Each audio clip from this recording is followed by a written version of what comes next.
نبی اکرم صلی اللہ علیہ وسلم ارشاد فرماتے ہیں فضلت علی الانبیاء الانبیاء بست، اللہ تعالیٰ نے مجھے 6 چیزوں کے ساتھ سب رسولوں پر فضیلت عطا فرمائی۔ اس کا مطلب یہ ہے کہ یوں تو میں ہر نبی کی ہر فضیلت میں شامل ہوں ہی، ہر نبی کو اللہ نے جو بھی کمال بخشا ہے میں اس کے اندر شامل ہوں، اور یہ حقیقت ہے اللہ تعالیٰ نے کسی رسول کو، کسی نبی کو، بلکہ کائنات میں کسی مخلوق کو کوئی ایسی فضیلت نہیں عطا فرمائی جو پہلے اپنے حبیب کے دامن میں نہیں رکھی۔ سرکار ہی بلکہ ساری فضیلتوں کا اصل چشمہ ہے، سر چشمہ ہے، جس کو جو ملتا ہے سرکار کے واسطے سے ملتا ہے، حضور کے ذریعے سے ملتا ہے۔ واللہ معطی وانما انا قاسم، اللہ دیتا ہے، تقسیم کرنے والا محبوب۔ یہ بخاری شریف کی حدیث ہے کہ نہیں؟ تو انبیاء کرام کو اس حدیث کا مطلب یہ فضلت علی الانبیاء بست، کہ مجھے سب رسولوں پر 6 چیزوں سے فضیلت دی گئی ہے، یعنی میں یوں تو ان کی ہر فضیلت میں شامل ہوں ہی، مگر 6 چیزیں ایسی ہیں جو اللہ نے صرف مجھے ہی عطا فرمائی ہے، اور ان کے اندر کوئی دوسرا نبی شریک نہیں ہے۔ میں ان کی ہر فضیلت میں شریک ہوں، مگر ان 6 چیزوں میں ہی ہوں، میرے ساتھ اس میں کوئی بھی شریک نہیں۔ یہ اللہ تعالیٰ نے ایکسٹرا مجھے عطا فرمائی، صرف مجھے ہی عطا فرمائی۔ یہ ہیں جن کے ساتھ اللہ نے مجھے فضیلت دی ہے، یعنی باقی میں شریک کیا ہے اور ان کے ساتھ مجھے برتر بنا۔ وہ کون سی؟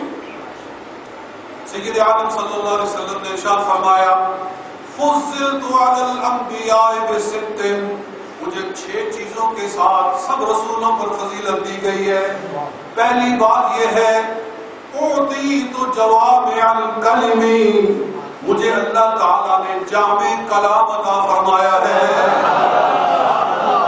مجھے جامع کلام عطا فرمایا، یعنی ٹکڑا تھوڑا سا بولتا ہوں، بات تھوڑی سی ہوتی ہے مگر اس میں حکمت کا دریا بہ رہا ہو۔ یہ سرکار کو اللہ نے عطا فرمایا، اور اس پر سرکار فخر فرما رہے ہیں کہ یہ اللہ نے فضل صرف مجھے ہی عطا فرمایا۔ جیسے حضور کا ارشاد ہے، انما الاعمال بالنیات، اعمال کا دار و مدار نیتوں پر ہے۔ یہ لفظ تو تھوڑا سا ہے، اس کی تشریح میں جائیں تو کئی کتابیں لکھ دی جائیں مگر پھر بھی بات پوری نہ ہو سکے۔ یہ جامع الکلم ہے کہ اللہ تعالیٰ مجھے جامع کلام عطا فرمایا، پہلی بات۔ دوسری بات، آقا دو جہاں صلی اللہ علیہ وآلہ وسلم نے ارشاد فرمایا، نصرت بالرعب علی مسیرت شہر، اللہ تعالیٰ نے مجھے رعب کے ساتھ مدد عطا فرمائی ہے، میرا دشمن مجھ سے 1 مہینے کے سفر پر ہو، وہیں اللہ تعالیٰ میرا رعب اس پر طاری کر دیتا ہے۔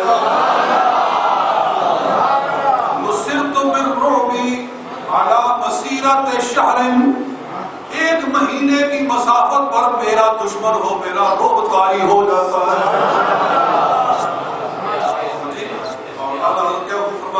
حضرت ہے، یہ کسی اور کا کلام ہے، آپ فرماتے ہیں کہ تیرا آنا تھا کہ اسنا میں حرم ٹوٹ گئے، تیرا آنا تھا کہ اسنا میں حرم ٹوٹ گئے، اور تیرے روب سے شاہ زوروں کے دم ٹوٹ گئے۔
نبی اکرم صلی اللہ علیہ وسلم کے دشمنوں نے، مکے کے کافروں نے سب سے قریبی حکومت جو یمن کی تھی، وہاں جا کر یمن کے بادشاہ کو کہا کہ ہمارے ہاں ایک شخص نے نبوت کا دعویٰ کیا ہے اور وہ جھوٹا دعویٰ ہے معاذ اللہ، اس کو بلاؤ اور گرفتار کرو۔ یمن کے بادشاہ نے 2 پہلوان بھیج دیے۔ کیا بھیجا؟ 2 پہلوان بڑے طاقتور، اور ان کی مونچھیں بڑی خوفناک، اس طرح انہوں نے گاؤں دیے ہوئے تھے اور داڑھیاں ان کی مونڈی ہوئی تھی اور بڑے انہوں نے خوفناک چہرے بنائے ہوئے تھے۔ وہ مکہ شریف میں آئے نبی اکرم صلی اللہ علیہ وسلم کو گرفتار کرنے کے لیے۔ نعوذ باللہ من ذالک، یہ بہقی شریف کے اندر بھی حدیث ہے، تاریخ حدیث کے اندر بھی ہے، اور دیگر بھی اس کو لکھا ہے مؤرخین نے اور محدثین نے۔ حدیث پاک میں آتا ہے دوستو، وہ بڑے شاہ زور، پیل تن، طاقتور وہ پہلوان جو نبی پاک کو گرفتار کرنے کے لیے آئے ہیں، رسول اکرم صلی اللہ علیہ وسلم کے سامنے آئے، اتنا رو پڑا کملی والے آقا کا کہ ان کے جوڑ دکھنے لگ گئے، خوف سے ان کے جوڑوں میں درد ہونے لگا۔ رسول اکرم نے ان کا چہرہ دیکھا کہ داڑھی مونڈی ہوئی ہے اور مونچھوں کو تو دیا ہوا ہے، سرکار نے کراہت سے، نفرت سے اپنا چہرہ بدل لیا۔ حضور کو ان کا چہرہ پسند نہیں آیا۔ نبی پاک صلی اللہ علیہ وسلم نے اپنی کراہت کا، نفرت کا ان کے چہرے کو دیکھ کر اظہار بھی کر دیا، ارشاد فرمایا کہ یہ تم نے ایسے کیوں کیا ہے، چہرہ داڑھی سے صاف کیوں کیا ہے؟ کہنے لگے قد امرنا ربنا، ہمیں ہمارے رب نے کہا ہے۔ کیا کہا؟ ہمیں ہمارے رب نے کہا ہے، مطلب یہ ہمارے بادشاہ نے کہا، اپنے بادشاہ کو وہ رب کہتے تھے، ہمیں ہمارے رب نے کہا ہے۔ اب سنو حضور نے کیا جواب، رسول اکرم صلی اللہ علیہ وسلم نے ارشاد فرمایا قد امر ربکم بحلق لحیتکم وقد امرنی ربی بإعفاء اللحیٰ،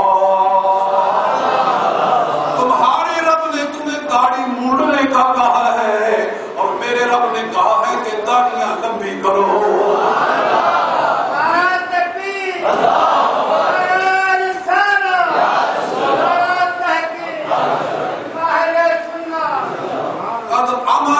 ربی، میرے رب نے مجھے کہا ہے بإعفاء اللحیٰ، کہ اپنی امت سے کہہ دو کہ داڑھیاں بڑھاؤ۔ کیا کرو؟ داڑھیاں بڑھاؤ۔ اور یہ حضور کہہ رہے، میں نہیں کہہ رہا، میرا رب کہہ رہا ہے۔ یہ داڑھی بڑھانے کا حکم جو ہے یہ حضور کہہ رہے، میں نہیں دے رہا بلکہ حقیقت میں میرا رب دے رہا ہے۔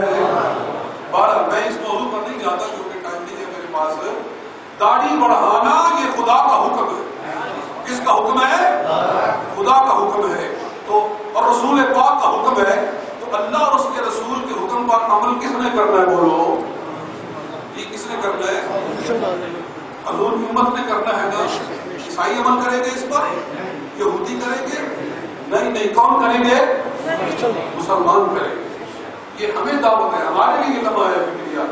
اور جب ہم نے قبر میں جانا، نبی صلی اللہ علیہ وسلم نے کافر کا چہرہ بغیر داڑھی کے دیکھا، مونڈی ہوئی داڑھی آپ نے کافر کی دیکھی تو حضور کو وہاں بھی نفرت آئی۔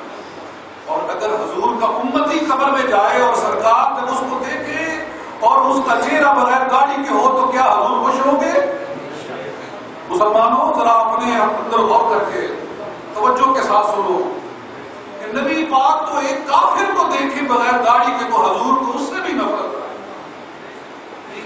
ایک جو ہے نا، ایک ہوتا ہے اپنا بیٹا، دوسرے کا بیٹا اگر کوئی غلطی کرے تو اتنا دکھ نہیں ہوتا جتنا اپنا بیٹا غلطی کرے تو زیادہ دکھ ہوتا ہے۔ حضور کو اپنی امت سے جو پیار، اپنی امت سے جو محبت ہے، اس کے پیش نظر میں کہہ رہا ہوں کہ داڑھی مونڈنا یہ رسول اللہ کی سنت نہیں ہے، یہ کافروں کی سنت ہے۔ یہ سنت کن کی ہے؟ یہودیوں کی سنت ہے، عیسائیوں کی سنت ہے۔ میرے پیارے مصطفیٰ کی سنت نہیں ہے۔ اللہ تعالیٰ سب کو داڑھی رکھنے کی توفیق عطا فرمائے۔ بارہ دوستو، میں اس کر رہا تھا، حضور نے فرمایا مجھے اللہ تعالیٰ نے 6 چیزوں کے ساتھ سب رسولوں پر فضیلت